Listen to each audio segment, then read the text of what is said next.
नमस्कार मंडळी, मी अनिकेत जाधव पुन्हा एकदा स्वागत करतो नवीन एका व्हिडिओमध्ये. काल आमच्या गावची सत्यनारायणाची पूजा झाली. तुम्ही पाहिली असेल व्हिडिओ. तर आज आहे दुसरा दिवस, म्हणजे रविवार आहे. आणि सकाळ सकाळी आईसोबत मी चाललो आहे मठामध्ये, म्हणजेच आपल्या कोकणाच्या जंगलामध्ये.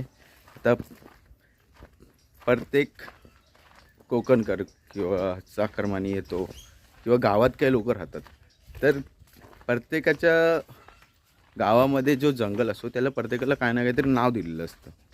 आमच्याकडे देवलाचा सडा आहे, मटा आहे, मलकंड आहे, असे म्हणजे प्रत्येकाच्या रानमाडाला ना मी नाव दिलेलं आहे. तर म्हणून मी तुम्हाला सांगितलं की मी आता आईसोबत जंगलात जातो आहे. पण आमच्या तिथे काय बोललात आई, काय बोलतात आपल्याला,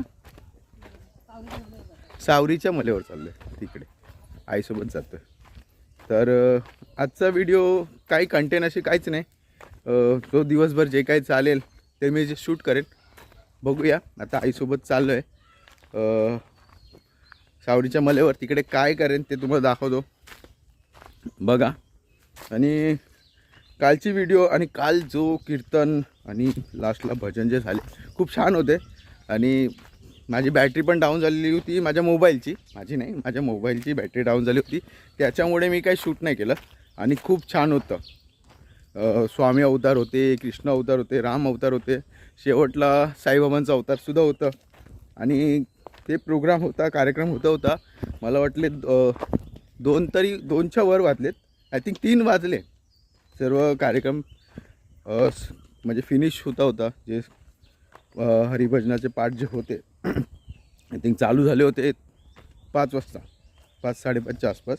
आणि त्यांचे शेवट जो झाला, छान होता कार्यक्रम. आता 3 वाजलेत, म्हणजे विचार करणार 5 वाजता चालू झाले कार्यक्रम आणि एवढी मंडळींनी सपोर्ट केलं. छान सर्व, म्हणजे गावातल्या म्हाताऱ्या माणसं, बायका आणि यंग मुलींनी तर खूप, नवतरुण मुलींनी खूप चांगला सपोर्ट. तो एक होता जेव्हा कृष्ण अवतार आलेले, गाणं होतं मुळीच नव्हतं रे काना माझ्या मनात, असं होतं. आणि त्या कृष्णाने, त्या कानाने त्या मुलींना नाचवायला घेतला. म्हणजे जसं कृष्णाने तिथे रासलीलाच चालू केली होती आणि काही आमच्या गवळ्यांनी तिथे नाचायला उतरल्या होत्या. आणि तो क्षण पण एवढा छान होता की मला बोलतं, जर माझी मोबाईलची बॅटरी व्यवस्थित असती तर मी तो क्षण टिपला असता, तो तुम्हाला सुद्धा दाखवला असता. खरंच खूप छान झाला कार्यक्रम. तर आज माझा इथे म्हणजे गावामध्ये आज मी आज निघणार पण आहे, शेवटचा दिवस आहे, मी निघेनच. तसं पण गाव सोडताना बरं नाही वाटत, सर्वांनाच चाकरमान्यांना भरून येतो. आता परत गणपतीला यायचंच आहे. आणि अधूनमधून आलो, आता म्हणजे गावची ओढ चालूच झाले, तर मग अधूनमधून आलो तर जून जुलैला पावसाळ्यात आलो तर मी तुम्हाला दाखवेन नक्की, काही ना काही शूट करायला भेटलं तर. आणि आता आईसोबत आहे, मी आलो इकडे, दाखवतो तुम्हाला. नाही, अशी ही शांतता.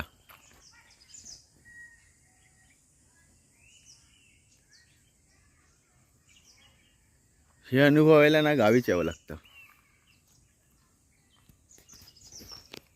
आता आमच्या इकडे काही लोकांनी गावाच्या बाहेर सुद्धा घरं बांधलीत. समोर तुम्ही पाहत असाल, हे समोरसुद्धा पहिली ही घरं गावातच होती, नंतर त्यांनी गावाच्या बाहेरही घरं बांधलीत. पण आता त्याची शांतता ऐकलीत ना, हे जे अनुभवायचं असेल ना, तर प्रत्येकाने गावी येऊन राहावं. पण गावी येऊन राहणं फक्त मजा मस्ती नाही की रिलॅक्स आहे असं नाही का दादा, बरोबर ना? बरोबर आमचा दादा. तर गावी येऊन फक्त गावी असं बॉर्डर नसत, सिक्युरिटी म्हणून असं, हे आईला काय बोलतात, हां कंपाऊंड आहे. पण हे जे तू सोडतेस त्याला काय बोलतात? कवाडी. मला पण हा शब्द माहिती होता, पण तिला पण व्हिडिओमध्ये बोलण्यासाठी मी हे केलं, म्हणून तिला विचारलं. तिला कवाडी बोलले जातात. आणि अशा प्रकारे म्हणजे गेट बांधला जातो, अशा प्रकारे कवाडी असते ही. आई मला बोलले होते गेट बोल, गेट सांग. पण नाही, गावची मंडळी कशी बनवतात आणि कशी मेहनत करून उभे करतात ते दाखवायचा प्रयत्न करत होतो मी. कवाडी आणि गेट सर्वच माहिती आहे, गेट कसा असतो, बंद होतो. हे कवाडी आहे, हिला कवाडी बोललं जातं. म्हणजे एक प्रकारे सिक्युरिटीच आहे. हे आहेत काजूचे, ही काजूची जी लागवड केलेली आहे, आता तुमच्याशी बोललो की मेहनत करून केली जाते. तर हे माझ्या मामाचे काजू आहेत, त्यांनी लावले. मामाचा कंपाऊंड, मामाचाच कंपाऊंड आहे. अच्छा, हा मामाचाच कंपाऊंड आहे आमच्या खालचा पूर्ण. आणि मस्त काजू लावले. तुम्हाला आताच जस्ट सांगत होतो की मेहनत करावी लागेल तरच कोकण फळ देईल, नाही तर नाही. हां,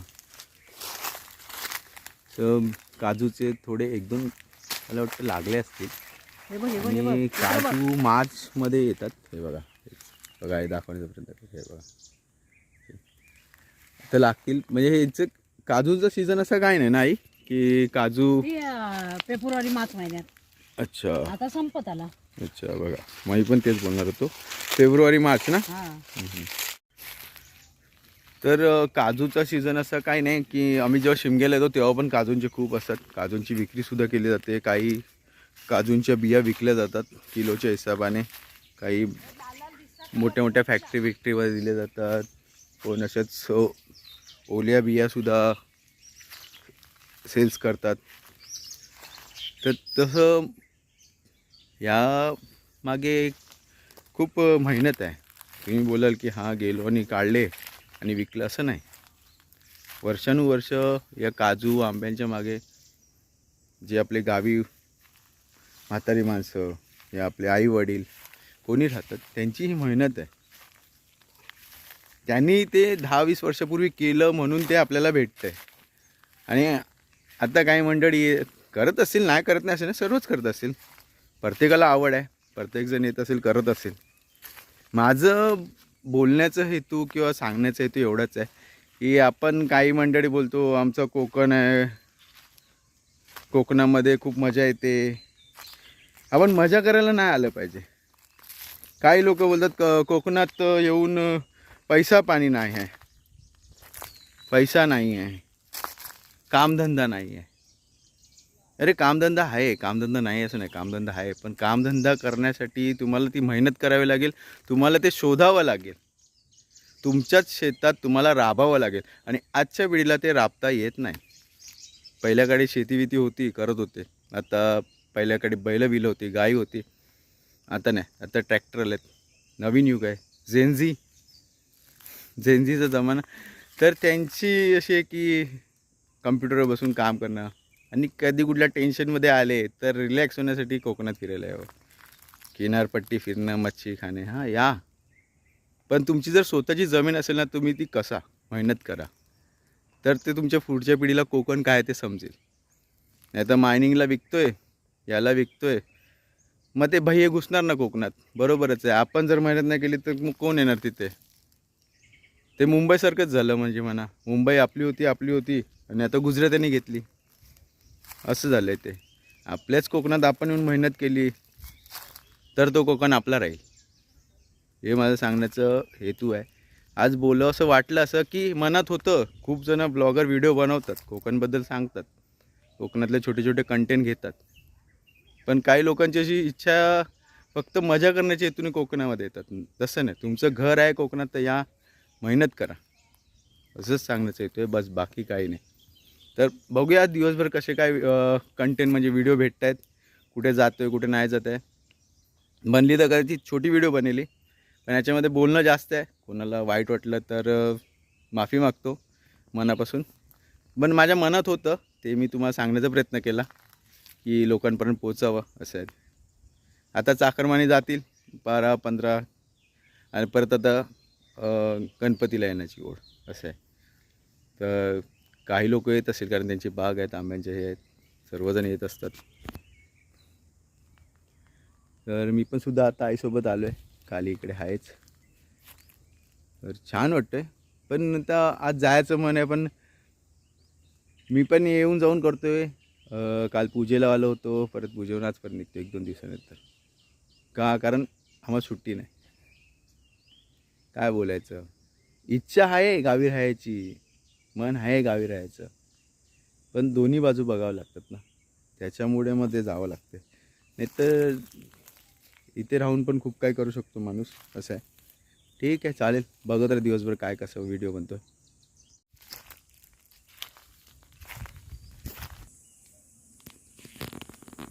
आंबे खालीच होते, बरं तुम्हाला दाखवूया.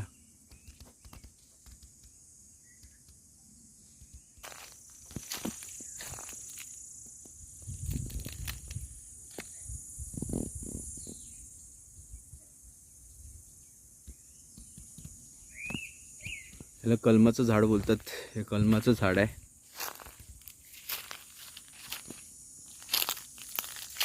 कलम कलम बोललं तर कलम. अशा प्रकारे काही आंबे.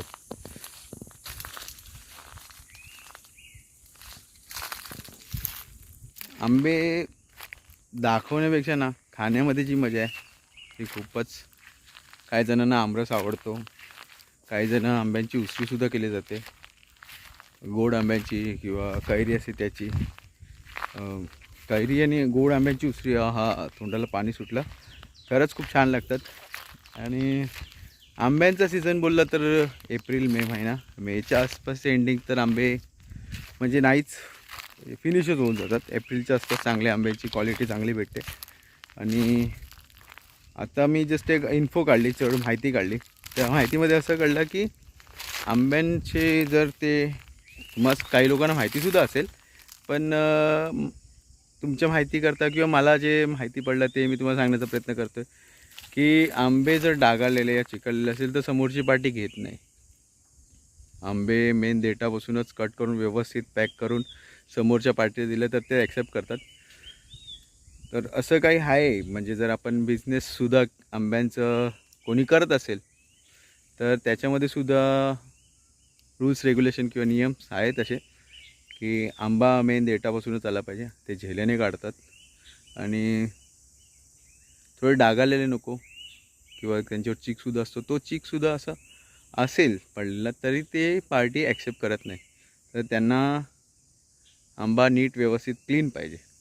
सांगण्याचं असं येतो की आपण जी मेहनत करतो किंवा आपल्याला जे फळ भेटतो त्याच्यामागे एवढी मेहनत आहे की छोट्या छोट्या चुकासुद्धा मोठ्या चुका होतात आणि तो आपला आंबा विकला जात नाही, असं सांगण्याचा हेतू आहे माझा. ह्यांची पण काळजी, ह्या झाडांची, या कलमांची, या आंब्यांची, या काजूला एवढी नाही मेहनत, पण आंब्यांच्या किंवा कलमांना आहे. म्हणजे बोलतात एखाद्या लहान मुलाला आपण जसं वाढवतो तसं यांची काळजी घ्यावी लागते, यांची निगराणी करावी लागते. तर खूप मेहनत आहे यांच्या मागेसुद्धा. जसं लहान मुलाला वाढवतो तसं, तेव्हा तो कुठे 20 वर्षाचा 15 वर्षाचा होईल, त्याच्यानंतर तो आपल्याला फळ देईल, असं आहे ते. तर आज आलो होतो कंपाऊंडमध्ये, बघितलं, छान वाटलं. आता आम्ही निघत आहोत, आई आणि मी घरी चाललो आहे. घरी जाऊन न्यारी करायची आहे थोडी. बघूया काय आहे घरामध्ये. आज दिवसभर आहे, बघूया काय अजून दाखवता येईल. या कुठे बाहेर गेलो तर ते पण सुद्धा आपण चर्चा करू त्याच्याबद्दल. बघूया.